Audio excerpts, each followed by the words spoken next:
Everyone, আশা করি সকলে ভালো আছেন। আমি কয়েক মাস আগে একটি নিউজ দিয়েছিলাম যে অনন্য মামুন এবং দেব একই সিনেমা আসতেছে।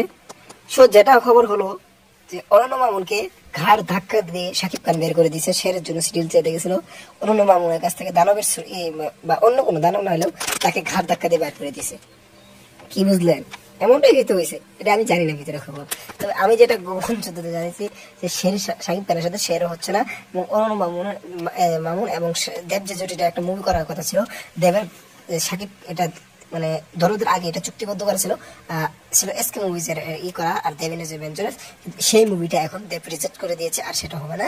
সেটা 2026-এর শেষের দিকে আসার কথা ছিল, কিন্তু এই দুর্গাপূজায় আসার কথা ছিল। কিন্তু মামুনের এই উল্টাপাল্টা দেখার কারণে, এতটা চাপাবাজি প্যান ইন্ডিয়া করার কারণে হয়তো অনন্য মামুনকে দেবদা রিজেক্ট করে দিয়েছেন। দেখি মামুন, তুমি সাফাবাজি না করতে সাকিবের সাথে শেয়ার করতে পারতা। এই যে এতগুলো মুভি বড় বড় সুপারস্টারের সাথে শুনছিলাম জিতের সাথে চুক্তিবদ্ধ হওয়া ছিল, কিন্তু জিদও নাকি রিজেক্ট করে দিছে। তো যাই হোক, আজকের ভিডিওটি এ পর্যন্তই। ধন্যবাদ।